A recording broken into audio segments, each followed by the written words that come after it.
Bueno, ya hay bastante gente, así que yo creo que podemos ir empezando. Buenas tardes a todos. Como saben, el verano teórico es un curso intensivo preparado por el Club de Física Teórica. En cada versión tenemos diferentes temáticas para los cursos y en esta versión estamos con cosmología, teoría de perturbaciones de agujeros negros y teoría de cuerdas. Para complementar estos cursos tenemos preparadas algunas charlas que son más divulgativas y como ustedes saben no es necesario estar inscritos en el curso como tal para asistir a las conferencias. Hoy estamos empezando con la primera. La conferencia de hoy titula Primeras imágenes de agujeros negros y nos la estaría facilitando el doctor Laurent Loinard.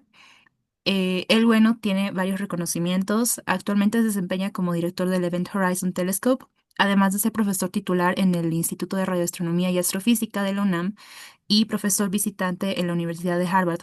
Doctor, es un honor tenerlo con nosotros y puede comenzar. Muchas gracias. Muchas gracias por la invitación. Me da mucho gusto estar ahí con ustedes. Me parece muy interesante la iniciativa de abordar así de manera frontal unos temas muy avanzados de física. Me parece realmente muy interesante. Yo les voy a platicar en esta pequeña contribución esencialmente de algo que seguramente han visto, que son estas primeras imágenes de agujeros negros que se obtuvieron con un instrumento que voy a describir más adelante, que se llama el Event Horizon Telescope o el telescopio de horizonte de eventos. Eh, y que fueron publicadas las primeras que es esta aquí.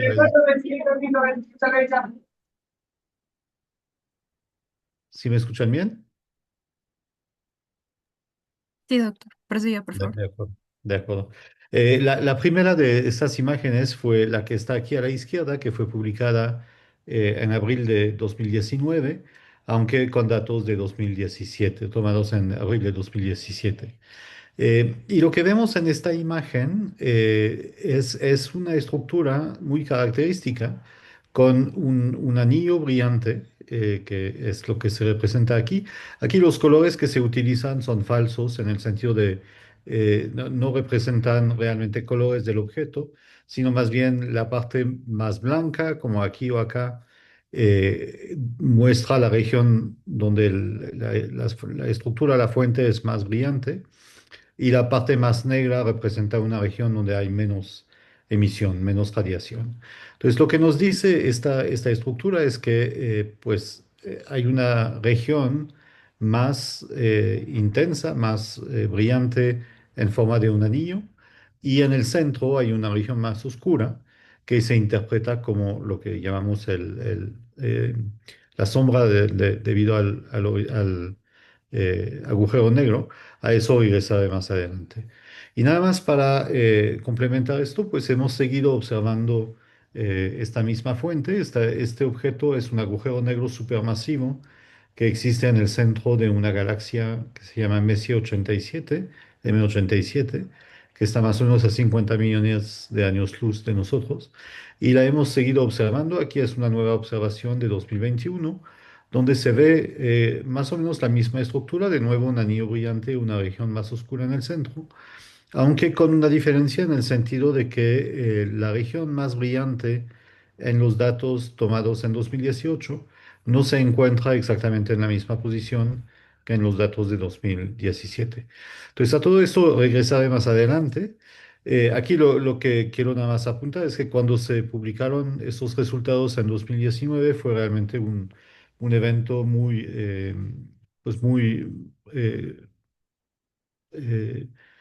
ruidoso, digamos, ¿no?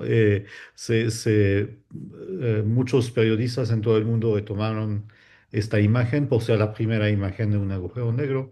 Hubo entrevistas en muchos centros de investigación y hasta Doodle, que como seguramente saben, cada día tiene una pequeña animación o un pequeño dibujo que le dicen el Doodle. Ese día, el día que publicamos esta imagen, hicieron un Doodle en honor a este resultado. Entonces fue un resultado realmente muy connotado, pues, ¿no? Y lo que quiero hacer en esta plática es un poco explicar pues, ¿qué es lo que estamos observando? ¿Qué es lo que estamos viendo? Eh, ¿Por qué esperamos o por qué nos esperábamos que se viera así la imagen? Y luego explicar el cómo lo hicimos, cuál fue la técnica que utilizamos para obtener estas imágenes y que seguimos observando hasta la fecha. Y finalmente, por qué es que es importante esta imagen, qué es lo que nos dice pues, sobre la física, ¿no? Entonces, eso es un poco la organización de esta plática. Debí de aprender esta animación antes, pero regresaré a ella más adelante. Entonces, creo que todos ustedes son estudiantes de física, entonces no voy a ir demasiado lento en esta parte, pero una manera muy sencilla digamos, considerar qué es un agujero negro, que se basa, digamos, en la descripción newtoniana de la mecánica clásica, de la gravitación, es considerar este pequeño experimento que está dibujado acá, que pues a ver si puedo, no puedo, no me deja, bueno. Eh, Perdón, estoy tratando de tener el curso, pero no me deja. Eh, un segundito, perdón. Ah, bueno, lo voy a dejar si no me importa. Entonces, este experimento imaginario, por supuesto, se llama el cañón de Newton, porque Newton fue el primero en proponer esto. Y lo que ilustra es que si ponemos un cañón arriba de una montaña muy alta y echamos balas, pues por supuesto, dependiendo de la velocidad inicial de la bala, la bala va a volar un cierto tiempo, un cierto intervalo de tiempo, hacia una cierta distancia y eventualmente caer de vuelta sobre la Tierra, ¿no? Y la manera que se interpreta esto es simplemente que pues sobre la bala hay una fuerza de gravitación que actúa debido a la presencia de la Tierra que lo jala hacia el centro de la Tierra, ¿no? Y lo que ocurre es que a medida que aumentamos la velocidad inicial de la bala, pues va cada vez más lejos y llega un momento cuando, aunque sigue sintiendo la fuerza de gravitación debido a la Tierra, que hace que se curva la trayectoria, se curva, digamos, menos que la curvatura de la propia Tierra, de tal manera que ya no vuelve a tocar el piso, sino que ya se queda en órbita alrededor de la Tierra, ¿no? Eh, Así es, no exactamente así, pero de esta manera es como lanzamos satélites esencialmente, ¿no? Hay que darle una velocidad inicial suficiente para que se pueda quedar en órbita. Y si seguimos aumentando la velocidad de la bala, pues describe órbitas cada vez más abiertas y llega un momento, si la velocidad es suficiente, cuando la bala se puede escapar o el satélite se puede escapar completamente del campo gravitatorio de la Tierra. Y esto ocurre cuando la velocidad que le damos a la vara es pues más o menos 11 kilómetros por segundo, que se conoce como la velocidad de escape de la Tierra, ¿no? Estoy seguro que todo esto lo han visto muchas veces en sus clases de mecánica clásica. Entonces, una pregunta que uno se puede hacer es, pues, ¿cómo puedo cambiar esta velocidad de escape? Y hay dos maneras, esencialmente. Uno es, digamos, conservar la misma masa, pero hacerla cada vez más compacta, ¿no? Hacer la esfera o el cuerpo del que nos tratamos de escapar cada vez más compacto, de manera que en la superficie de este nuevo objeto, el campo gravitatorio es más alto porque estamos, digamos, más cerca del centro de la distribución de masa, o bien mantener el radio igual, pero hacer la masa más grande, ¿no? En ambos casos, la velocidad de escape aumenta. Y un pequeño ejercicio interesante que hacer es preguntarse, pues, si, por ejemplo, tomo la Tierra y compacto toda la masa de la Tierra en un cuerpo más pequeño. Por ejemplo, si en vez de tener un radio de 6.400 kilómetros, la Tierra tuviera la misma masa, pero un radio de 1.000 kilómetros, entonces la velocidad de escape en la superficie de la Tierra aumentaría a 30 kilómetros por segundo. Y así sucesivamente, si hago el cuerpo cada vez más pequeño, conservando la misma masa, pues la velocidad de escape va aumentando no, de manera cuadrática, ¿no? O, bueno, y entonces, en particular, cuando uno llega a condensar todo el cuerpo en el tamaño de una canica, de 1 centímetro de radio, entonces la velocidad de escape de este cuerpo se vuelve 300.000 kilómetros por segundo. Y esto, por supuesto, sabemos que es la velocidad de la luz, que ningún cuerpo masivo puede rebasar, ¿no? Entonces, ¿qué es lo que hemos creado, digamos, o qué es lo que hubiéramos creado al condensar toda la masa de la Tierra en un volumen del tamaño de una canica? Pues habríamos creado un agujero negro, ¿no? Entonces, uno puede ver de manera intuitiva un agujero negro como un objeto con una cierta masa y un cierto radio que pueden ser individualmente arbitrarios, ¿no? O sea, puede ser cualquier masa y cualquier radio, pero la combinación de los dos tiene que ser tal que la velocidad de escape en la superficie esté igual a la velocidad de la luz, ¿no? Entonces uno puede hacer agujeros negros de cualquier masa, desde microscópicos, ¿no? De miligramos, hasta supermasivos de miles de millones de veces la masa del Sol. No hay en principio por lo menos hasta que lleguemos a objetos tan pequeños que la mecánica cuántica se vuelve importante.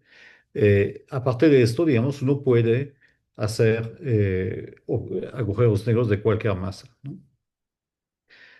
Ahora, esto, por supuesto, se basa en una descripción relativamente antigua de la gravitación, que es la descripción de Newton, y sabemos que, por supuesto, esta manera de ver la gravedad ha sido superada por la teoría de la relatividad general de Einstein, en la que en vez de ver la gravitación como una fuerza que actúa entre dos cuerpos, la manera que se describe la gravitación en el caso de Einstein es que al colocar un cuerpo en alguna parte del espacio, la presencia de este cuerpo masivo genera en su entorno una perturbación del propio espacio-tiempo, ¿no? Y de tal manera que si un segundo cuerpo, entonces, por ejemplo, en esta pequeña ilustración a la derecha, pueden imaginar el cuerpo más grande en el centro como la Tierra, por ejemplo, y que genera entonces su perturbación en su entorno, y el cuerpo más pequeño como la Luna.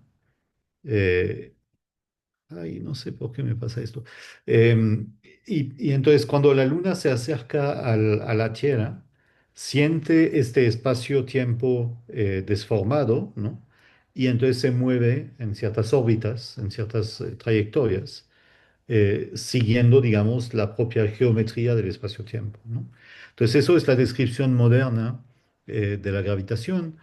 Y en este sentido, una manera alternativa de ver un agujero negro es que es una situación donde la masa, si se imaginan una situación donde en un punto del espacio uno coloca una cierta masa que genera en una cierta deformación de una cierta, digamos, profundidad, si uno lo ve a dos dimensiones, y uno después coloca un cuerpo más masivo, esta perturbación se vuelve más profunda y un cuerpo más masivo aún más profunda, etcétera. El agujero negro corresponde a una situación donde la perturbación se vuelve infinitamente profunda, es decir, llega a pasar que de alguna manera el espacio-tiempo se poncha, ¿no? Y hay en un punto lo que llamamos una singularidad, que es una región donde la curvatura del espacio-tiempo y la densidad son infinitos, ¿no? Eh, Ahora, existe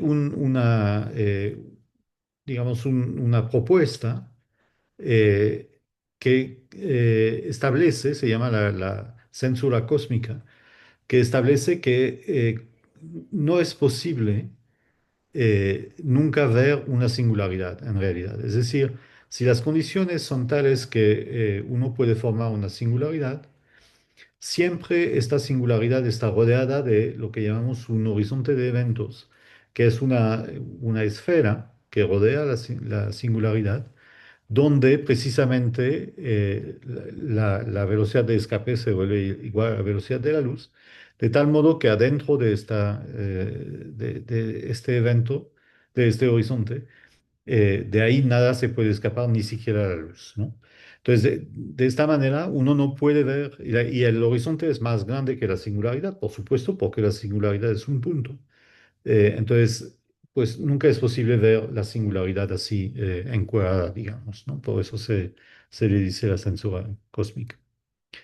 Eh, entonces, eso es la descripción, digamos, más moderna de un agujero negro. Y es una descripción que sale directamente de las ecuaciones de Einstein, ¿no? Y de hecho, la persona que propuso por primera vez la existencia de ese tipo de objeto es Carl Schwarzschild, que está aquí al lado de Einstein en la fotografía, eh, eh, que lo estableció, digamos, muy rápidamente después de la publicación de las ecuaciones de campo de Einstein, ¿no? Ahora, sin embargo, el hecho de que algo esté permitido por la teoría, digamos, no necesariamente implica que existe este objeto, ¿no? Eh, es decir, hay que encontrar un mecanismo para formar este tipo de objeto, para poder pretender que este tipo de objeto existe eh, en la naturaleza. Aquí desafortunadamente se me desapareció eh, una pequeña animación, pero eh, el primero en proponer un mecanismo real para formar agujeros negros fue Robert Oppenheimer, que está aquí a la derecha, el mismo que trabajó en el proyecto, o lideró, de hecho, el proyecto Manhattan de la bomba atómica en Estados Unidos. Y él propuso y demostró que uno puede formar un agujero negro al empezar con una estrella muy, muy masiva, una estrella por lo menos, digamos, 10 o 20 veces más masiva que el Sol, y dejarla evolucionar sobre su propia gravedad. Eh, y esto lleva a un fenómeno de colapso del objeto, de tal manera que en el centro se crea, o se puede crear por lo menos, un agujero negro, ¿no? Entonces, este mecanismo que ocurre durante un evento astronómico que se conoce como una supernova, es un mecanismo propuesto real, concreto, para formar un agujero negro, ¿no? Es simplemente el resultado del colapso de una estrella muy masiva al final de su vida. Cuando Oppenheimer y otros propusieron este escenario, no fue inmediatamente aceptado y en particular había mucha gente que decía sí, pero para lograr que realmente se forme un agujero negro, se requiere que la densidad dentro de la estrella inicial esté muy simétricamente distribuida. Se requiere realmente una simetría esférica casi perfecta para que, o por lo menos el cálculo que hizo Oppenheimer suponía esta simetría esférica. Y en una estrella real, por supuesto, siempre hay pequeños grumitos sobre densidades, las estrellas están rotando, eso rompe la simetría esférica. Entonces había gente que dudaba, digamos, aunque el mecanismo en sí funcionaba en circunstancias tan idealizadas que había gente que argumentaba que quizás no era realista en el caso real de una verdadera estrella, ¿no? Sin embargo, Roger Penrose, que es la otra persona aquí en la fotografía, demostró de manera matemática, digamos, una teoría muy general, que no es cierto, que en realidad, aún considerando eh, una situación no tan idealizada, eh, al final de la vida de una estrella masiva sí se puede formar en condiciones muy genéricas un agujero negro. Y eso, de hecho, es lo que le valió el premio Nobel hace unos años, el haber demostrado, digamos, de manera muy genérica que se podía formar agujeros negros, ¿no? Al final de la vida de una estrella masiva. Entonces, pues hasta ahora lo que les he dicho es que la teoría de la relatividad permite que existan los agujeros negros, y se han encontrado mecanismos, el mecanismo de Oppenheimer revisado por Penrose, que permite efectivamente que se formen en condiciones astrofísicas reales un agujero negro, ¿no? Entonces, la siguiente pregunta es si hay conocidos en el espacio, en el universo, objetos con las características que esperamos de un agujero negro, ¿no? Y sí los hay, y hay varias evidencias en este sentido.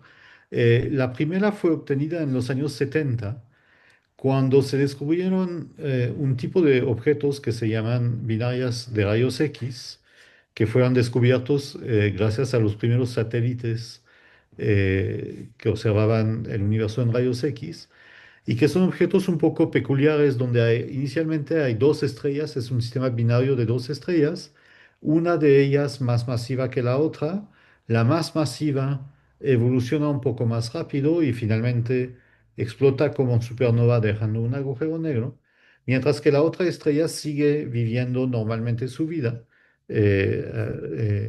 Todavía, digamos, no ha explotado como supernova y se encuentra suficientemente cerca de la otra estrella que material del agujero negro, perdón, que parte del material de la estrella puede caer sobre el agujero negro, se aplana en forma de un disco, como se ve aquí en la ilustración, y esto genera un disco muy caliente que emite en rayos X.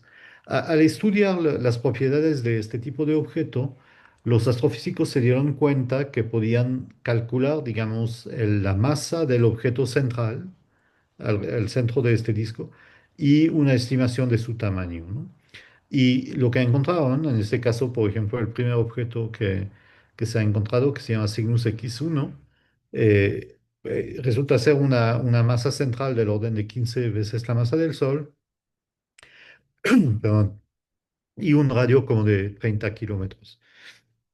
Y eso pues apunta realmente a un agujero negro, ¿no? Digamos, este cociente de masa a radio indica la presencia de un agujero negro. En aquellos momentos había de nuevo dudas, ¿no? De si realmente se trataba de un agujero negro o no. Y de hecho estos dos personajes que están aquí, Kip Thorne y Stephen Hawking, hicieron una apuesta en los años 70 de si realmente esto era un agujero negro o no. Y finalmente Hawking, que era la persona que decía que no, eventualmente al principio de los años 2000 me parece, tuvo que reconocer que sí, muy probablemente se trataba de un agujero negro, ¿no? Entonces, esto es una línea digamos, de investigación que apoya fuertemente la existencia en el universo de agujeros negros. Creo que digamos, la demostración más clara de la presencia de agujeros negros, sin embargo, ocurrió más recientemente con el descubrimiento de las ondas gravitacionales.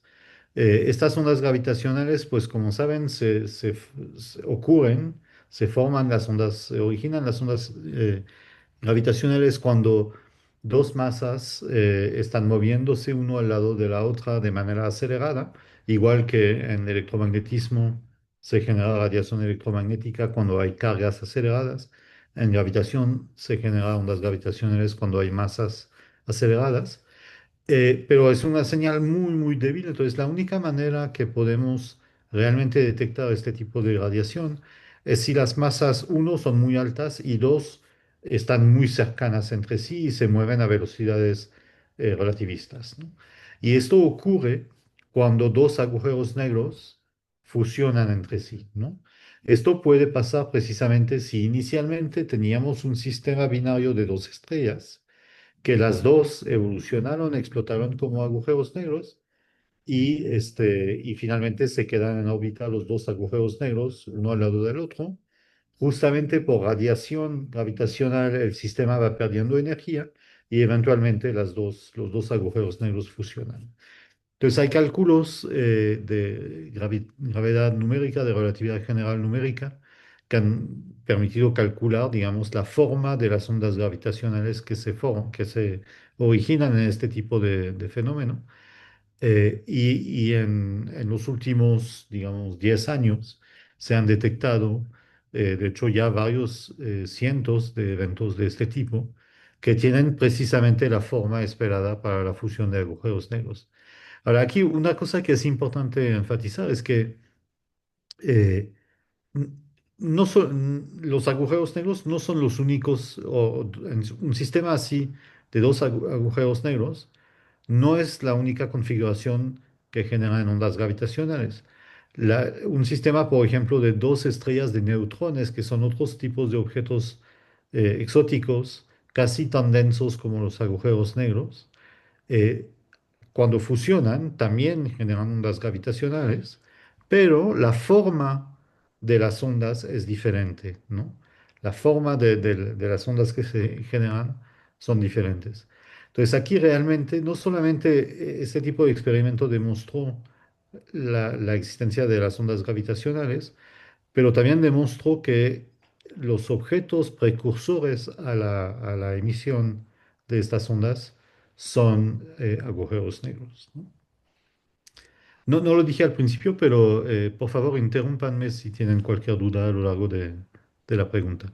Yo no los veo, así que no puedo ver si hay una mano alzada, pero no duden en interrumpirme. Y finalmente, una tercera, digamos, evidencia de la presencia de agujeros negros ocurre en galaxias. Resulta que las galaxias son estas gigantescas agrupaciones de cientos de miles de millones de estrellas con materia interestelar, gas, polvo, todo tipo de radiación, en la que pues se aglutinan las estrellas. Por ejemplo, nuestro Sol está en una galaxia que se llama la Vía Láctea, que contiene precisamente del orden de 100 mil millones de estrellas, ¿no? Entonces, galaxias hay un montón en el universo, se han estudiado desde hace un siglo en mucho detalle, ya conocemos también muchas millones. Eh, pero resulta que hay una pequeña fracción de estas galaxias, del orden de 1%, que en su región central tienen fenómenos muy energéticos, ¿no? Entonces, hay varias manifestaciones de estos fenómenos muy energéticos.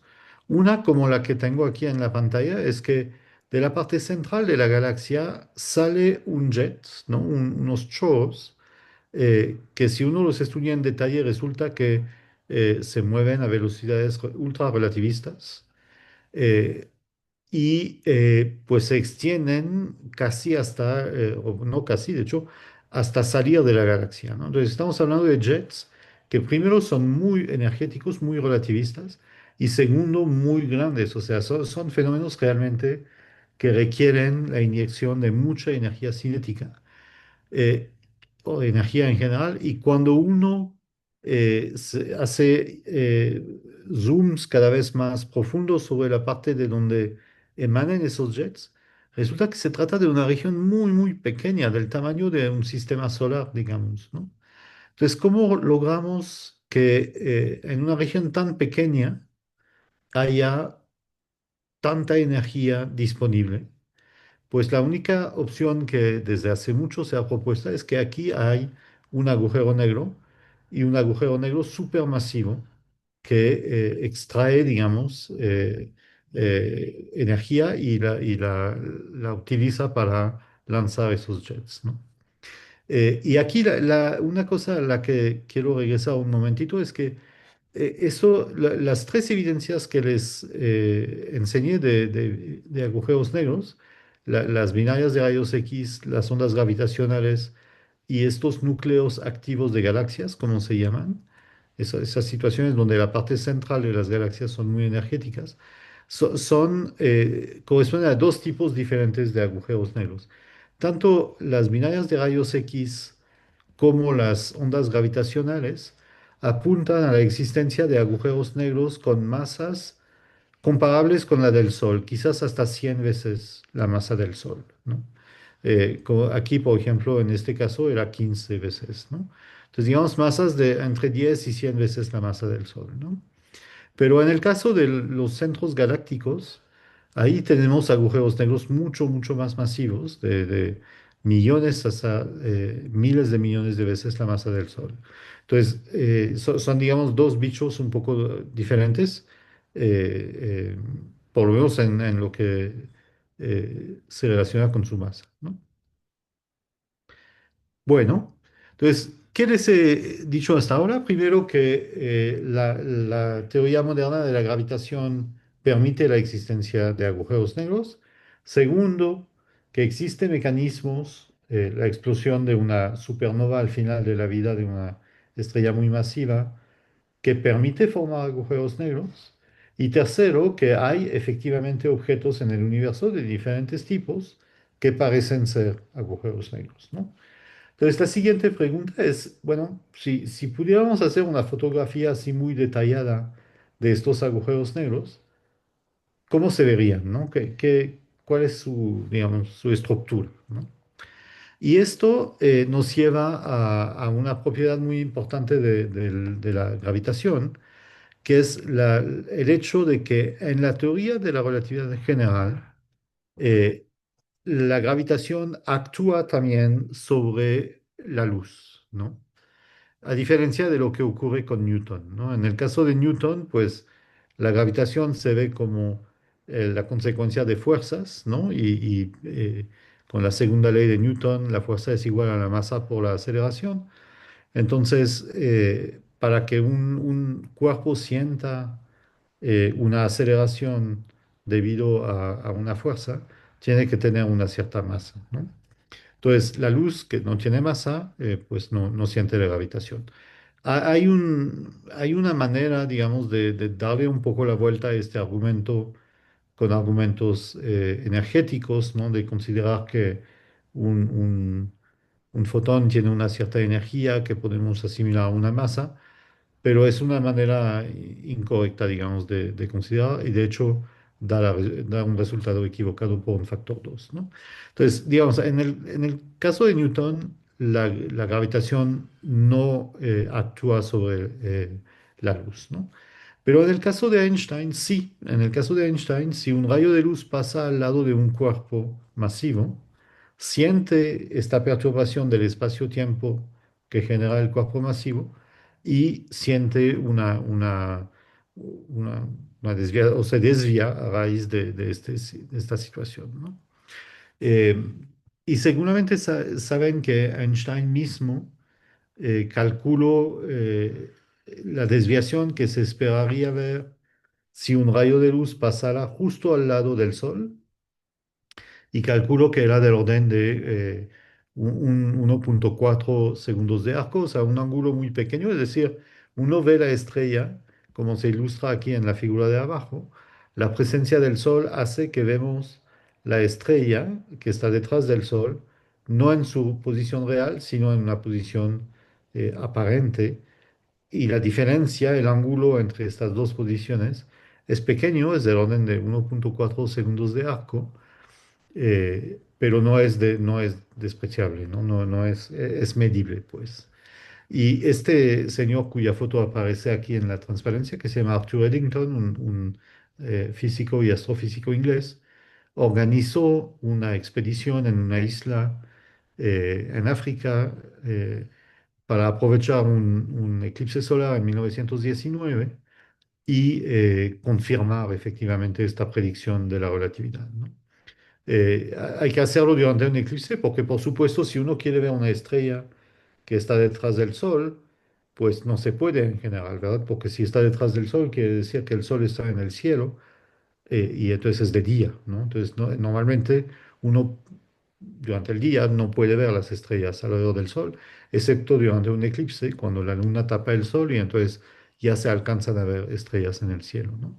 Entonces él lo que hizo fue aprovechar este eclipse, medir la posición de las estrellas alrededor del Sol durante el eclipse y luego comparar con la posición de estas mismas estrellas catalogadas cuando no está el Sol en el camino y confirmó efectivamente este pequeño cambio de posición que había predicho Einstein, ¿no? Entonces eso de hecho fue lo que propulsó a Einstein a la fama casi de la noche a la mañana, ¿no? Porque había hecho una predicción bastante contraintuitiva que se confirmó muy rápidamente, ¿no? Entonces, ¿por qué les platico de esto? Pues porque justamente esto es extremadamente importante para entender lo que ocurre cuando uno hace una imagen de un agujero negro. Entonces, aquí en esta figura lo que estoy representando es esta bolita así negra irregular en el centro, es un agujero negro. Lo que estamos haciendo aquí es del lado derecho de la pantalla, desde el lado derecho de la pantalla, estamos mandando rayos de luz en una dirección parecida a la dirección donde se encuentra el agujero negro, ¿no?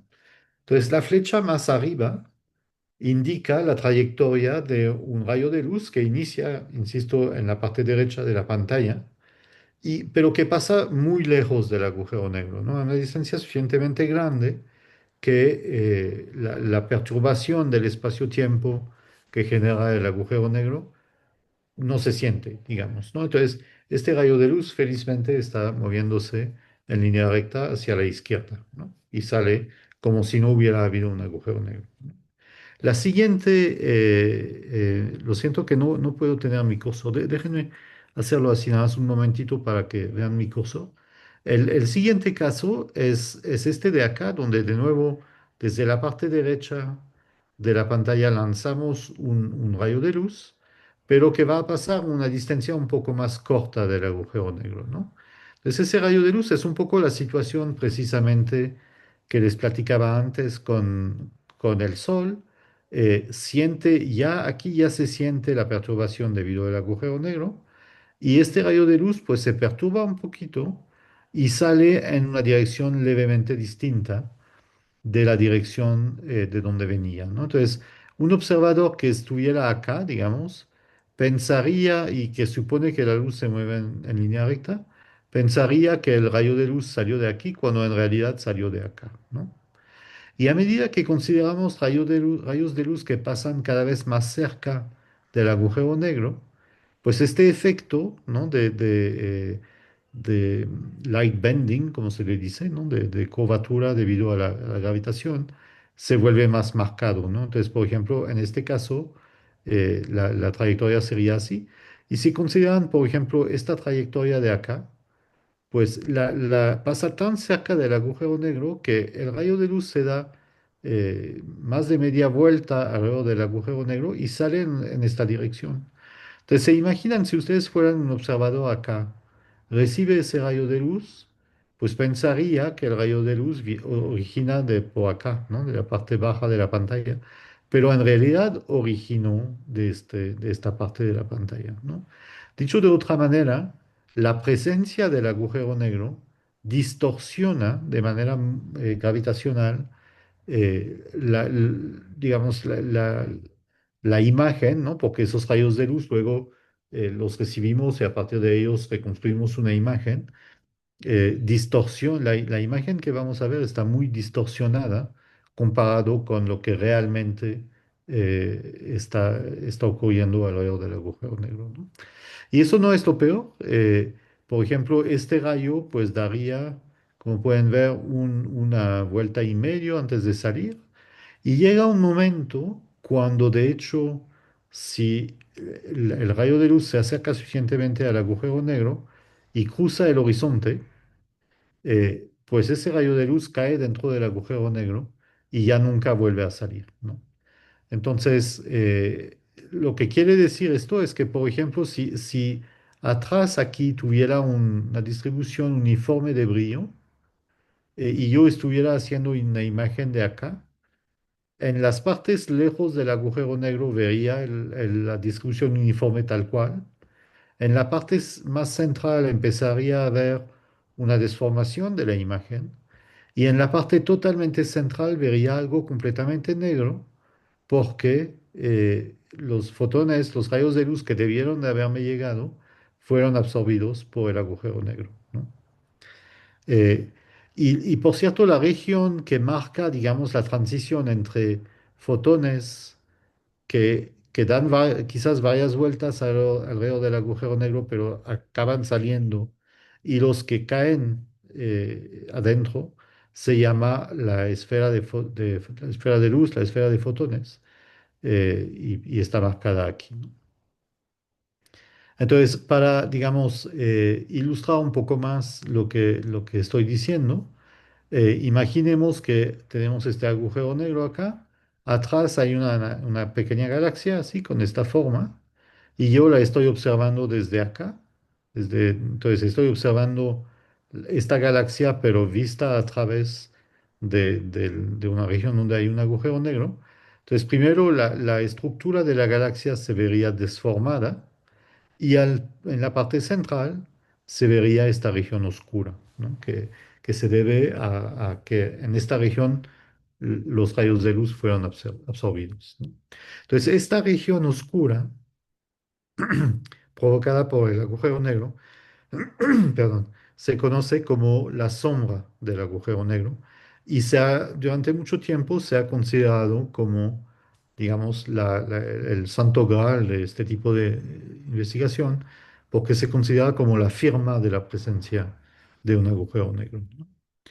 Entonces, déjenme ilustrar, bueno, voy a seguir aquí un poquito. Em, Esto es más o menos lo mismo, lo que estoy enseñando aquí es de nuevo un montón de rayos de luz eh, que originan en una cierta parte, eh, y hay una diferencia entre los rayos de luz que están indicados aquí en verde, que son los que quizás dan varias vueltas alrededor del agujero negro, pero acaban escapándose, ¿no? No del agujero negro, pero de esta región, y los que están marcados en negro, que son los que sí están capturados, ¿no? Por el agujero negro. Y la, la transición ocurre en esto de la estrella de fotones, ¿no? Noten, por cierto, también que el hecho de que la luz se curva de esta manera quiere decir que uno puede ver lo que hay detrás del agujero negro, ¿verdad? Porque si hay, de nuevo voy a entrar un poco en este modo para ilustrar esto. Imagínense, están acá viendo esta imagen. El rayo de luz que reciben en esta parte de la pantalla, los rayos de luz que reciben en esta parte de la pantalla, vienen de por acá, ¿no? Entonces quiere decir que gracias a este efecto de curvatura sobre los rayos de luz, uno puede ver lo que hay detrás del agujero negro, ¿no? Cosa que es importante, ¿no? Como veremos en un momento. Eh, Ahora, resulta que la gran mayoría de los agujeros negros no están así flotando en el universo, sino que están rodeados de material, que es material que está cayendo hacia el agujero negro y está siendo tragado, ¿no? Por el agujero negro. Y este material en general, por razones dinámicas, se asienta en una estructura aplanada, en un disco, ¿no? Entonces, el tipo de simulaciones relevantes para entender los agujeros negros o las imágenes de agujeros negros son simulaciones que consideran un agujero negro en el centro, rodeado de un disco, y calculan las trayectorias de los rayos de luz alrededor de este agujero negro para reconstruir una imagen vista desde lejos, ¿no? El primero en hacer ese tipo de trabajo fue Jean-Pierre Luminet, un astrofísico francés, al final de los años 70, que por cierto todo lo dibujó a mano, ¿no? Porque era antes de que tuviéramos computadoras así muy desarrolladas. Y esto fue la que está acá a la derecha de la pantalla, fue su simulación, ¿no? Entonces les quiero ilustrar esto con una simulación mucho más reciente de este tipo de situación. Eh, a ver si la encuentro. Acá, ¿no? Entonces, esto es una simulación. Sí pueden ver mi pantalla, ¿verdad? Sí. Sí, ok. Entonces, esto es una simulación que hizo un estudiante, Dominic Chang, en el que considera, pues, como pueden ver, en la parte central, aquí, hay un agujero negro, ¿no?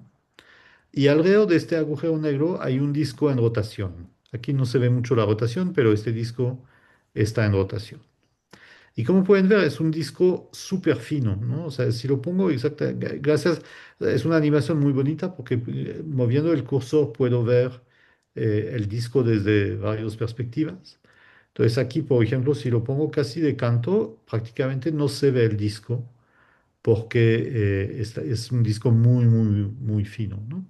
Entonces no lo voy a poner tan de canto, pero bastante así. Entonces aquí pues tenemos un disco que está girando alrededor del agujero negro y esto que estoy viendo aquí es lo que se vería de este disco si Newton tuviera razón, es decir, si la radiación en el entorno de los agujeros negros eh, no sintiera la presencia de la gravitación.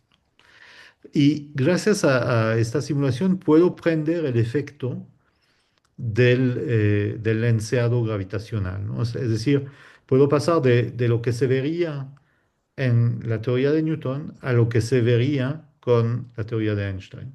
Entonces, si le pico acá, esto es la imagen que veríamos realmente eh, eh, considerando el lenceado gravitacional causado por el agujero negro, ¿no? Entonces, como pueden ver, se ve bastante distinto. Se ve una parte aquí donde hay emisión, donde realmente no hay nada. Aquí el disco no hay nada, ¿no? El disco es súper fino y está en este plano. Sin embargo, cuando eh, tomo en cuenta el efecto de la gravitación, se ve emisión en esta región y esta emisión en esta región justamente como les decía antes, es radiación que viene detrás del agujero negro y que viene en nuestra dirección debido a la curvatura causada por el agujero negro en la línea de visión, ¿no? Y hasta se ve abajo, como pueden ver aquí también se ve emisión, donde también el disco no está, ¿no? El disco está muy fino. Pero esta emisión que se ve allá abajo es emisión que viene de detrás, allá de la parte de abajo del disco, que de nuevo se curva para salir en esta dirección, ¿no? Entonces, como pueden ver, la presencia de un agujero negro pues distorsiona de manera muy notable la manera que se ve la imagen de un agujero negro. Y el punto principal aquí es que casi independientemente o independientemente de lo eh, de la orientación que lo vemos, siempre hay esta región oscura en el centro que se debe a la captura de los rayos de luz de los fotones por el agujero negro y que es la sombra del agujero negro, ¿no? Entonces, esta sombra central, ¿no? Es lo que se considera como la firma eh, de la presencia de un agujero negro, ¿no? Entonces, regresando a mi presentación, pues siempre se debería de ver así de esta manera, ¿no? Entonces, eh, pues ya digamos, tenemos todos los elementos, ¿no? Los agujeros negros pueden existir según la relatividad. Hay mecanismos para crearlos. Hay objetos en el universo que se ven como agujeros negros y sabemos cómo se deberían de ver estos agujeros negros gracias al tipo de simulación que les acabo de enseñar, ¿no? Entonces, ¿por qué no le tomamos una foto a un agujero negro y a ver cómo se ve, ¿no? Pues la dificultad es que si bien los agujeros negros son muy grandes a escalas humanas, ¿no? Por ejemplo, el agujero negro en el centro de la galaxia M87 que les enseñé al principio, más o menos es del tamaño del sistema solar, ¿no? Entonces, a escalas humanas es un tamaño grande. También están muy lejanos, ¿no? En este caso, a 50 millones de años luz. Entonces, aunque son grandes, son tan lejanos que en el cielo se ven realmente muy pequeños, ¿no? Y el tamaño típico de estos objetos, de los más grandes que hay, es más o menos el tamaño de una naranja en la superficie de la Luna, ¿no? Entonces, o otra analogía, es más o menos el tamaño de un solo átomo visto desde un metro, ¿no? Eso es, digamos, el nivel de nitidez que se requiere alcanzar para realmente hacer este tipo de imágenes, ¿no? Entonces, el problema de hacer imágenes de agujeros negros no es un problema digamos, teórico, sino un problema casi de ingeniería, ¿no? Es construir un instrumento que tenga suficiente nitidez para ver este tipo de detalles muy, muy pequeños. Y la manera de hacerlo es construyendo un instrumento muy grande, ¿no? Los instrumentos ópticos tienen una resolución, una nitidez que va como lambda entre D, donde lambda es la longitud de onda de la radiación que estamos observando y D es el tamaño del instrumento. Entonces, para hacer teta la resolución más pequeña posible, o sea, para ver detalles los más pequeños posibles, hay que hacer el tamaño del instrumento lo más grande posible, ¿no? Y eso es la complicación. De hecho, no podemos hacer tamaños así, telescopios tan grandes. Pero lo que sí podemos hacer es lo que se hizo para ese instrumento que se llama el Event Horizon Telescope, que es reconstruir artificialmente un telescopio del tamaño de la Tierra al repartir telescopios individuales en toda la superficie de la Tierra, ¿no? Entonces, el IHC en particular tiene telescopios desde el Polo Sur hasta casi el Polo Norte, desde Hawái al este hasta Europa al oeste.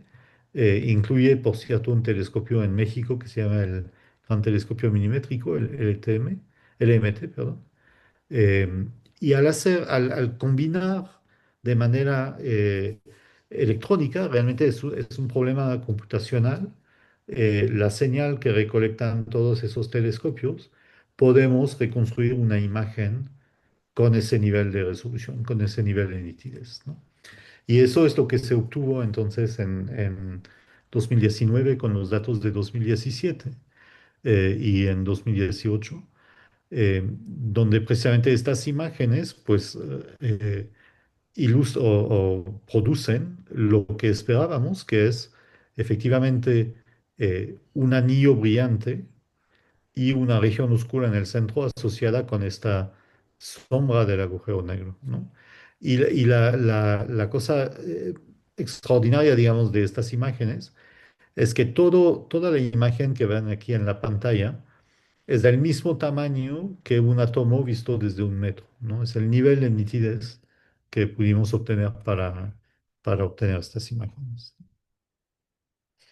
Y efectivamente se vio exactamente lo que esperábamos, ¿no? Se vio exactamente el tipo de estructura como este que esperábamos ver con una región oscura central rodeada de emisión más intensa, ¿no? Por supuesto, eso es una simulación hecha en computadora que tiene un nivel de resolución infinita, una nitidez infinita, pero cuando uno lo observa con un telescopio real, pues se ve como esto de acá, ¿no? Pero digamos, el resultado principal, que era la detección de esta sombra central rodeada de emisión, es lo que se obtuvo. Entonces, nada más, para terminar, pues, ¿por qué es que todo esto es importante? La primera razón realmente es que nos permite poner a prueba la relatividad general de Einstein en condiciones muy extremas de gravedad realmente muy intensa que no podemos reproducir en laboratorio ni podemos obtener en ningún otro tipo de entorno. Entonces, digamos, esto es una prueba muy importante de la relatividad y concretamente lo que nos permite predecir la relatividad es el tamaño, conociendo la masa del agujero negro, nos permite sí calcular el tamaño de esa sombra y el tamaño de la región brillante alrededor, ¿no? Y eso, al medirla efectivamente en las imágenes reales y comparar con las predicciones de la relatividad, nos permitió confirmar, ¿no?, la validez de la relatividad en ese tipo de entornos, ¿no? Eh, entonces, digamos, aquí lo que se obtuvo es efectivamente una confirmación una vez más de la relatividad eh, en estos entornos tan extremos, ¿no? Eso en general lo menciono, aunque quizás para ustedes no es tan importante, pero para mucha gente la relatividad suena como una teoría muy exótica y que nada más justamente cobra relevancia en condiciones muy extremas y por lo tanto no tiene aplicaciones en nuestra vida diaria. Pero no es cierto, en realidad los geolocalizadores, los GPS que tenemos en nuestros teléfonos celulares, lo que hacen para decirnos dónde estamos en la Tierra es triangular la posición de satélites que están orbitando alrededor de la Tierra.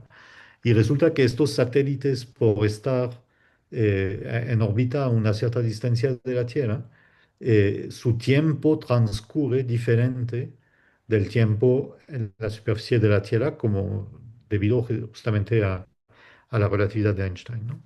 Y uno puede calcular que si no se hiciera esa corrección, los GPS fallarían después de 20 minutos. O sea, si uno pudiera, digamos, sincronizar las señales en un momento dado, al no tomar en cuenta la diferencia en que transcurre el tiempo en la superficie de la Tierra y en el satélite, se perdería esta sincronización después de 20 minutos. Y los GPS no servirían después de esto, ¿no? Entonces, aunque sí es una teoría que puede parecer muy exótica y alejada de la vida diaria, en realidad usamos los resultados de la relatividad todos en nuestra vida cotidiana. Y por supuesto, esto, digamos, para mí eso es lo más interesante, es que abre una nueva manera de estudiar los agujeros negros ya a escalas de sus horizontes. Y aunque todavía estamos relativamente lejos de poder llegar a tener la resolución para realmente ver lo que ocurre en el horizonte mismo, pues nos acerca a esta situación donde precisamente la relatividad y la mecánica cuántica ambos se vuelven importantes y entonces eventualmente con ese tipo de estudios podríamos, digamos, abordar el problema de cómo reconciliar estas dos teorías, ¿no? Y finalmente, para mí, de hecho, realmente la ciencia es algo que hay que disfrutar mucho. Y el hecho de poder hacer imágenes así por primera vez de estos objetos exóticos realmente fue algo realmente muy bonito, ¿no? Y creo que para el público en general se estima que alrededor de 5.000 millones de personas han visto estas imágenes de agujeros negros, es decir, casi cualquier adulto en la Tierra ha visto esta imagen. Eh, realmente llamó mucho la atención también del público en general, ¿no? Porque pues es un tipo de hallazgo eh, único, pues, ¿no? Eh, y creo que, no sé qué horas son, pero creo que aquí me voy a detener porque creo que ya llegamos a la hora, ¿no? Y entonces, pues con mucho gusto atiendo cualquier pregunta que puedan tener.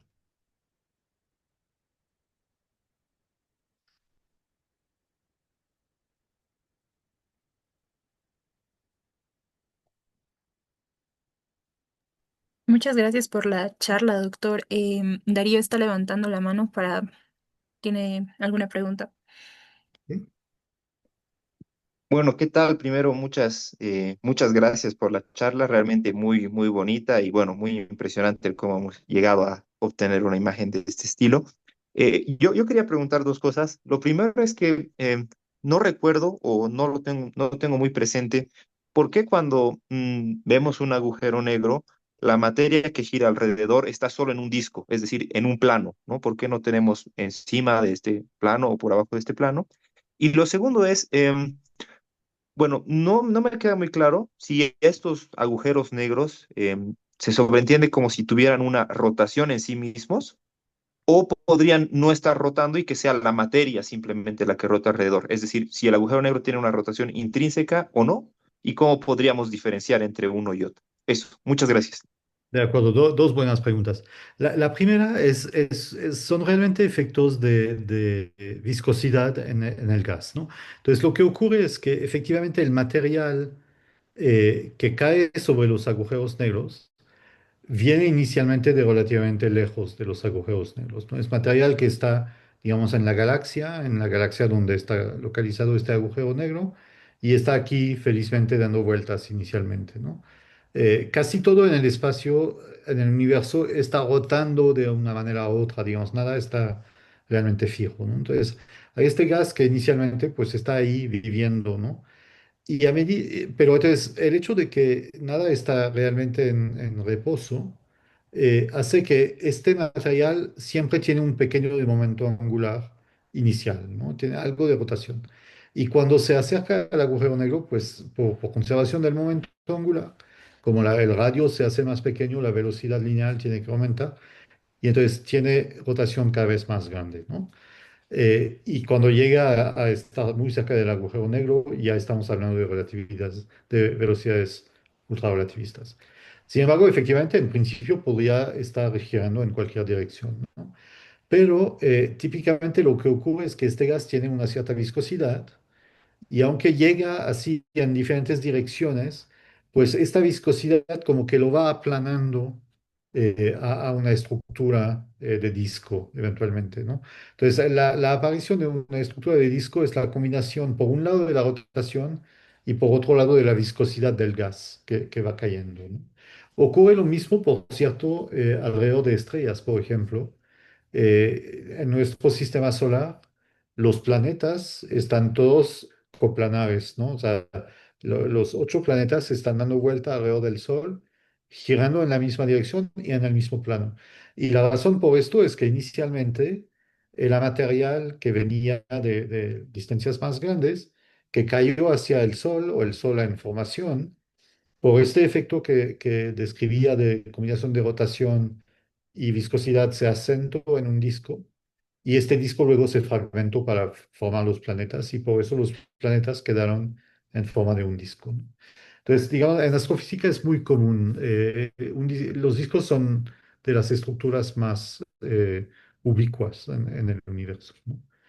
Entonces, eso es la primera pregunta. La segunda es si efectivamente la rotación es rotación del gas que cae al agujero negro o rotación del agujero negro mismo. Y la respuesta es que son las dos cosas. El material, pero por razones diferentes, digamos, ¿no? En el caso de una explosión de supernova, del mecanismo que describía antes de Oppenheimer, ¿no? Eh, ya me perdí. Eh, entonces, inicialmente tenemos una estrella. Esta estrella colapsa sobre sí misma y forma un agujero negro. La estrella misma inicialmente seguramente tiene algo de rotación porque todo el universo tiene algo de rotación. Entonces, aunque era una rotación pequeña, de nuevo por este efecto de conservación del momento angular, al colapsar sobre sí misma, forma un remanente, forma un agujero negro en el centro que tiene una rotación muy rápida, ¿no? Entonces, perdón, voy a cerrar mi ventana porque me está dando el sol. Entonces, los agujeros negros que nacen de esta manera, que se forman de esta manera, tienden a nacer justamente con rotación muy alta, con spin muy alto, ¿no? Eh, y el material que cae sobre ellos después también tiene esta rotación, ¿no? Eh, entonces, esas son las dos cosas, digamos, ¿no? El material alrededor tiene rotación, pero el agujero negro mismo tiene rotación. Y de hecho, se puede demostrar los mecanismos detallados que explican la formación de este tipo de jets que vemos en estas galaxias, requieren de hecho que el agujero negro tenga rotación, ¿no? Entonces se piensa que estos agujeros negros, en el caso de M87 por lo menos, tienen spin intrínseco, digamos. Ok, entonces, hasta donde entiendo, un agujero negro sin rotación sería muy raro, ¿verdad? Se requiere así condiciones muy peculiares para formarlos, ¿no? Ahora, digamos, los agujeros negros pequeños, los que se forman como consecuencia del colapso de una estrella, de hecho se espera que tengan mucha rotación, ¿no? Casi rotación máxima, como se le dice, ¿no? Casi la rotación máxima que puede tener sin deshacerse ¿no? el agujero negro.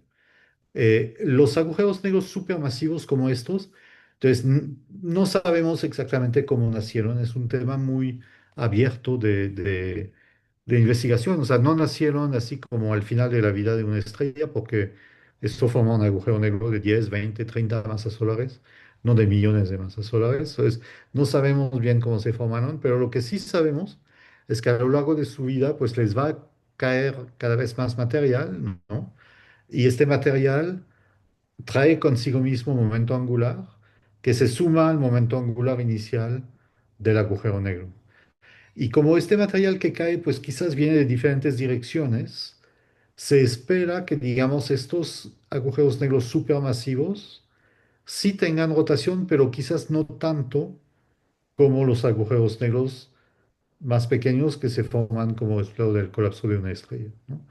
Pero sí, sería raro, o sea, tendría que haber como una coincidencia muy alta para que pudieras formar un agujero negro sin nada de rotación. Ok, gracias. Y bueno, escuchándolo, me surgió una última, rapidita, que es, si no me equivoco, los agujeros negros pueden ser o con masas, bueno, cercanas a la masa del Sol, como se mencionaba, entre 10 y 100, o supermasivos, es decir, con millones o muchas masas. Y en el medio que yo sepa, no se encuentran muchos, ¿no? Entre el medio de estos dos. No sé si se sabe más o menos por qué ocurre eso, pero bueno, quería escuchar más o menos por qué pasaba esto. Muchas gracias. Sí, efectivamente, es un problema les dicen los agujeros negros de masas intermedia, que efectivamente no parece haber muchos, aunque también resulta que serían medio difíciles de encontrar estos agujeros negros de masa intermedia. Entonces hay evidencia de su existencia, quizás en números menores que los supermasivos o los de masas estelares, pero todavía sigue siendo un tema relativamente abierto de investigación, ¿no? De hecho, relacionado con esto, por ejemplo, los agujeros negros que se han detectado mediante ondas gravitacionales, típicamente tienen masas relativamente pequeñas, pero no tan pequeñas como hubiéramos esperado. Normalmente uno esperaría ver objetos así como este, ¿no? De 10, 15, 20 masas solares. Aquí se han detectado un montón que tienen como 100 masas solares, ¿no? Y 100 masas solares es mucho para formarse como consecuencia de una supernova, ¿no? Entonces, yo siento que este tema realmente es un tema que está avanzando ahorita mucho. Eh, Efectivamente, lo que decías, que no hay intermedios, hace 10 años, digamos, era el consenso. En este momento no estoy tan seguro, ¿no? Y creo que en 10 años, 20 años más vamos a saber mucho más cuál es la verdadera distribución de masa de los agujeros negros. Muchas gracias. Bien, ¿no? Acá tenemos otra pregunta. Alan Saavedra está levantando la mano. Sí, Buenas tardes, ¿se me escucha? perfectamente, sí. Em, bueno, la primera pregunta que tengo tal vez es algo que se me ha venido por la película Interestelar, no sé si la vio. Ahí hablan Sí, sobre claro. el horizonte de eventos, que igual lo mencionó, y mencionan que hay tipos de horizontes de eventos suaves en los cuales sí se pueden atravesar. Esa es la primera, no sé si solamente es ciencia ficción o es algo verídico. Y la otra, no sé si por favor podría ampliar la parte de las limitaciones que tenemos, porque como dijo que son de ingeniería, para poder capturar imágenes de los agujeros negros. Y no sé si hay escalas en las cuales se tienen los agujeros negros, o sea, un cierto tamaño, un intervalo, o de repente todos tienden a una magnitud. Esas serían mis preguntas. De Gracias. acuerdo, sí. Sí, no, la película Interestelar está muy bien hecha, ¿no? Este señor de acá, Kip Thorne, que de hecho recibió el premio Nobel hace unos años por el descubrimiento de las ondas gravitacionales y que también estuvo involucrado con esta apuesta con Hawking, sobre la existencia o no de los agujeros negros. Este señor, que es uno de los especialistas más destacados de agujeros negros, fue el asesor científico de la película Interestelar. Las simulaciones que se utilizan en esta película para hacer estas reconstrucciones de Gargantua, ¿no? El agujero negro que hay en esta película, él las hizo, ¿no? Entonces, es una película que científicamente está muy bien justificada. Y efectivamente, los horizontes, no hay que imaginárselo como una superficie dura, sino que es simplemente un radio, pues que hay ahí, ¿no? Y sin embargo, entonces, como todo en relatividad, lo que uno ve depende de la perspectiva, ¿no? Todo es relativo al observador. Entonces, para nosotros, imagínate que tienes un agujero negro, tiene su singularidad en el centro, su horizonte alrededor, y tú le echas, tú te quedas acá lejos, pero un compañero va en una nave espacial hacia el agujero negro, ¿no? Entonces, tú vas a ver, inicialmente, pues se va a ir tu compañero, y se va a acercar al agujero negro, ¿no? Cuando llega cerca, lo que va a ocurrir es que lo vas a ver moviéndose cada vez más lentamente y detenerse en la superficie del agujero negro, bueno, en el horizonte, ¿no? Y de hecho, antes de esto se va a volver muy rojo, o sea, lo vas a ver cada vez más rojo porque la luz que emite está emitida dentro del pozo de potencial del agujero negro y tiene que gastar energía para salir, entonces esta energía lo hace verse más rojo y cada vez más débil y como que va a desaparecer ahí en la superficie o en el horizonte, pero sin nunca cruzarlo. Y de hecho se puede calcular con las ecuaciones de campo que se necesita un tiempo infinito para que tú veas tu compañero cruzar el agujero negro, cruzar el horizonte. O sea, tú nunca lo vas a ver cruzar el horizonte, ¿no? Eh, Sin embargo, tu compañero en su nave espacial sí va a poder cruzar el horizonte sin ningún problema. En su propio marco de referencia, pues se acerca al horizonte, lo atraviesa y cae adentro del agujero negro y no pasa nada, ¿no? O sea, no pasa nada hasta un cierto punto. Lo que va a pasar es que eh, su cielo se va a volver muy raro porque eh, todo lo que viene de afuera del agujero negro, lo va a ver, digamos, ¿no? O sea, imagínate que tuvieras un cielo estrellado, con muchas estrellas ahí alrededor, ¿no? Entonces tu compañero va a ver todas esas estrellas, inicialmente todas.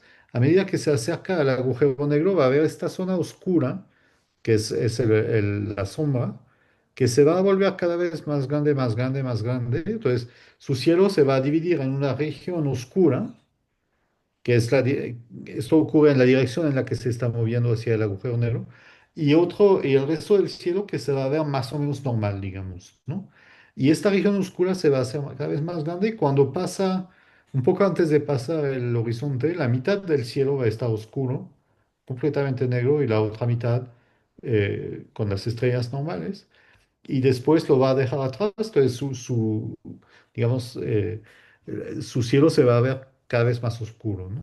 Pero efectivamente puede atravesar sin mayor problema, ¿no? Eh, no es una superficie dura, es una cosa suave, efectivamente.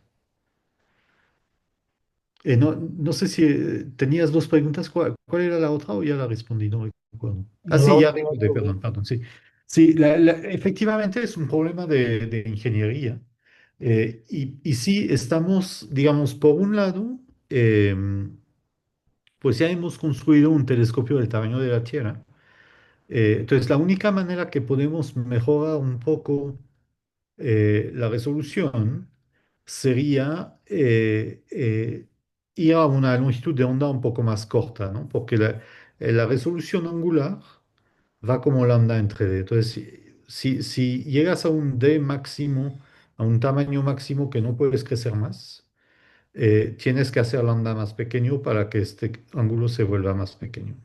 Entonces, implica hacer la longitud de onda más corta o la frecuencia más alta. Y lo podemos hacer, pero no mucho, digamos, quizás podemos ganar 50%. O sea, hacer imágenes con 50% más nitidez de lo que tenemos en este momento. Sin embargo, la alternativa, pues, es salir de la Tierra, ¿no? Y es decir, colocar telescopios en satélites que orbitan la Tierra. Y hay proyectos que ya están enviados a las agencias espaciales, a la NASA y en la ESA en Europa, para hacer ese tipo de experimento, ¿no? De colocar un radiotelescopio en órbita alrededor de la Tierra, y eso nos permitiría probablemente ganar un factor 3 o 4 comparado con el nivel de nitidez que tenemos en este momento, ¿no? Entonces eso eh, sí permitiría, digamos, pasar de unas imágenes que quizás se ven un poco borrosas así a imágenes con mucho más definición, ¿no? Entonces sí, sí hay proyectos que espero que a escalas de una década puedan proporcionarnos imágenes aún más nítidas que estas.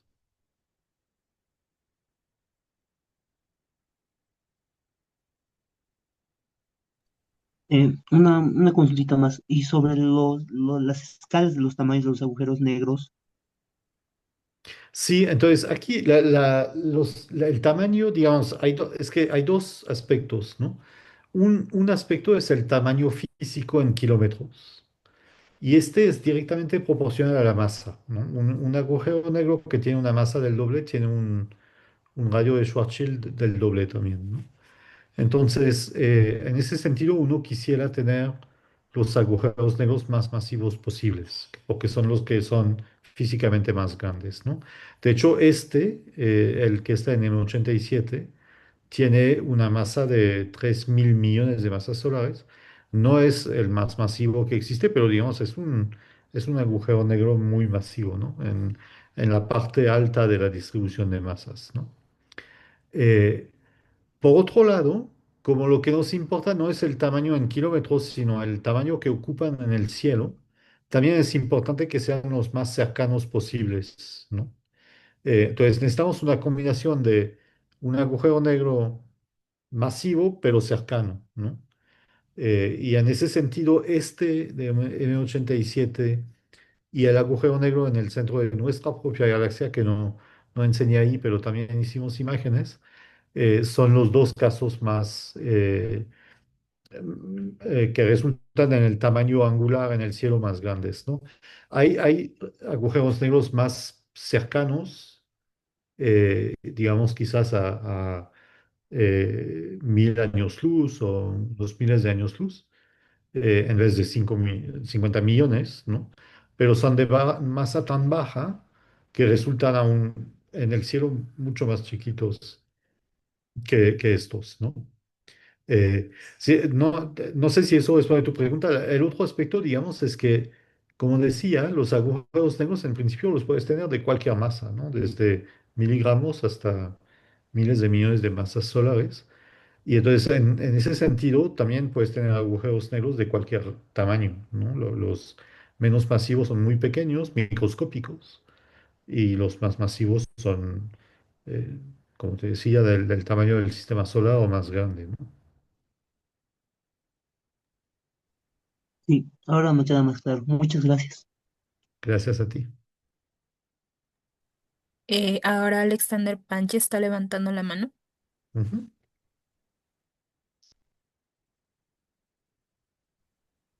Hola. Eh, Hola.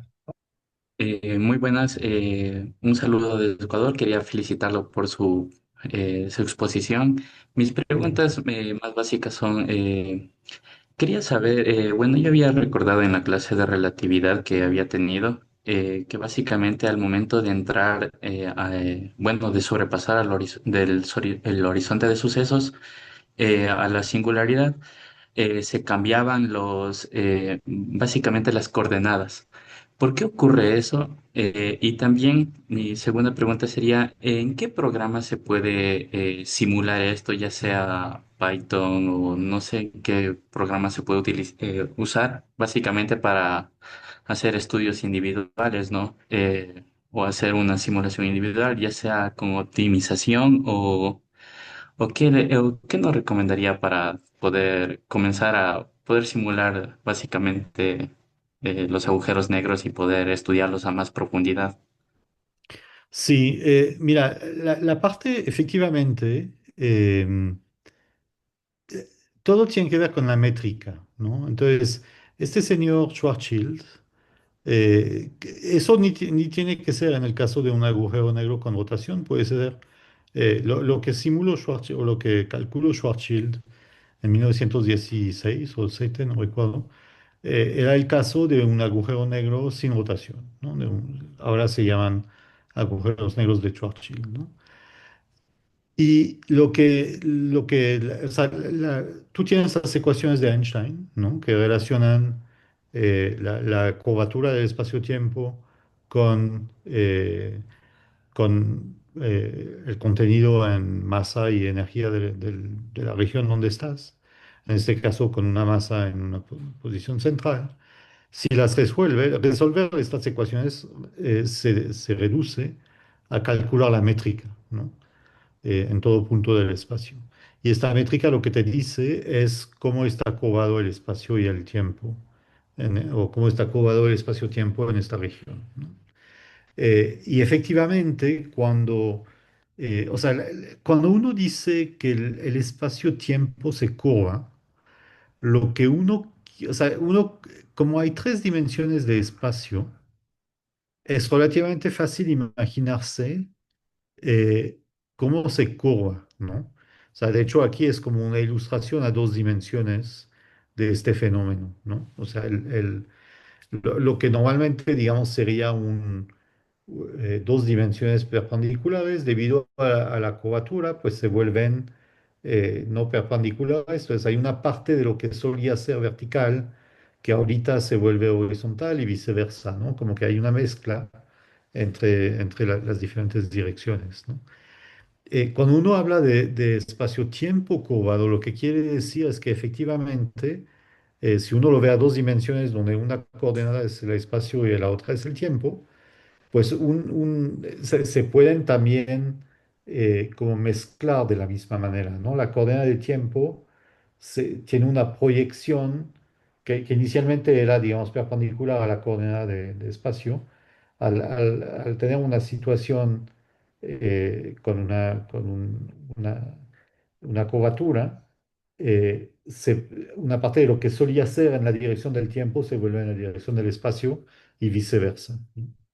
Entonces, lo que ocurre efectivamente cuando uno atraviesa el horizonte es que las dimensiones que inicialmente estaban en las tres dimensiones espaciales se vuelven en la dirección del tiempo, ¿no? Para verlo realmente en detalle eso lo puedes hacer, no necesitas una computadora siquiera, lo puedes escribir analíticamente, escribiendo las ecuaciones o la métrica de Schwarzschild y ver cómo se comporta, ¿no? Las dimensiones. Y vas a ver que efectivamente adentro del horizonte lo que solía ser una componente espacial ya se vuelve temporal, ¿no? Y de hecho uno dice mucho en esta comunidad que la singularidad no es realmente un punto en el espacio, sino que es el final del tiempo, ¿no? Porque precisamente ya dentro del agujero negro todo se vuelve en la dirección temporal. Entonces, cuando te acercas a la singularidad, en realidad te vas hacia el futuro, ¿no? Asintóticamente llegas a la singularidad, ¿no? Entonces, es como no es el centro de la distribución, sino que es más bien el final del tiempo, ¿no? Eh, entonces, bueno, todo eso, te digo, la verdad es que es difícil tener una intuición así con palabras. Lo mejor es realmente sentarse a ver las ecuaciones y analizar lo que quieren decir, ¿no? Hay muchos libros bonitos sobre esto que te podría recomendar, ¿no? Les puedo mandar un email después con una lista de- de libros que podrían estudiar para esto, ¿no? Ahora, la parte que tú decías de qué tipo de programa puedes hacer, depende mucho de lo que quieres hacer, ¿no? Entonces, hay una parte, digamos, que puedes hacer con papel y lápiz, ¿no? Como eso de entender qué pasa cuando cruzas el horizonte, ¿no? Una cosa como eh, lo puedes programar en Python. Eh, Tienes que calcular lo que se llaman las geodésicas, ¿no? Entonces, fijas una métrica, la métrica de Schwarzschild, por ejemplo, que corresponde a un agujero negro sin rotación, y puedes calcular, no analíticamente, porque tienes que resolver una ecuación diferencial elíptica, pero puedes resolver la ecuación numéricamente y encontrar las ecuaciones de estas geodésicas y pintarlas, ¿no? De hecho, es un muy buen ejercicio, es un ejercicio muy bonito de hacer. No es, o sea, un programa de Python que haga esto, si usas las librerías de Python adecuadas, estamos hablando de 100 líneas quizás, ¿no? O sea, no es un programa muy avanzado ni que demanda mucha memoria o CPUs muy avanzados, ¿no? Entonces eso lo puedes hacer así, ¿no? De nuevo, en el tipo de libros que mencionaba antes, puedes encontrar, digamos, no el algoritmo, pero sí las ecuaciones que tienes que resolver, ¿no? Si quisieras hacer simulaciones como estas, ya es un poco más complicado, o como las que mencionaba aquí, ya es un poco más complicado porque tienes que resolver esas ecuaciones de las geodésicas para cada posición, ¿no? de tu disco. Entonces es un poco más complicado, pero esta simulación la hizo un estudiante de doctorado, de hecho. Eh, y tiene muchas cosas bonitas, ¿no? Porque yo les mencionaba nada más la parte del lenceado gravitacional, pero también hay efectos, te decía, no a ti, pero al estudiante anterior, que su compañero en una nave espacial se volvería cada vez más rojo y cada vez más débil. Aquí tienen esto, ¿no? Entonces, por ejemplo, el Doppler Shift eh, es este efecto, ¿no? Aquí, bueno, no, eso no es, perdón, el Doppler Beaming, no es este, es el Gravitational Redshift, perdón.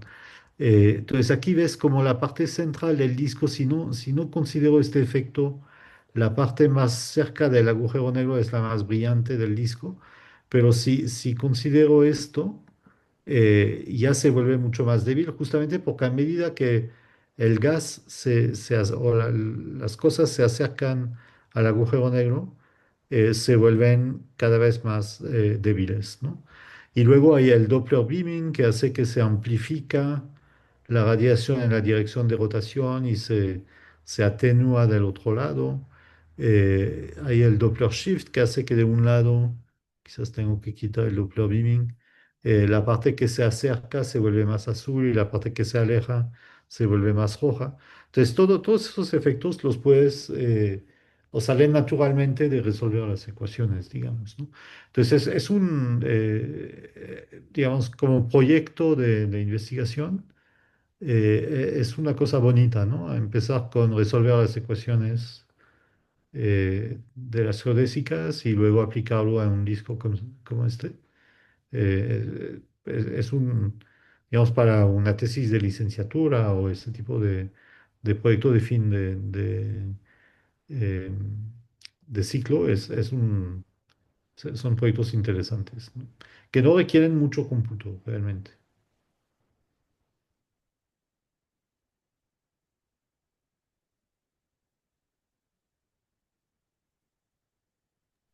Y bueno, parece que no hay más preguntas. Nuevamente, muchas gracias, doctor, por esta cautivadora charla. Esperamos que sea de agrado para los asistentes y claramente tenerlo de invitado en alguna otra ocasión, ¿no? Lo Por estaríamos supuesto. dejando aquí.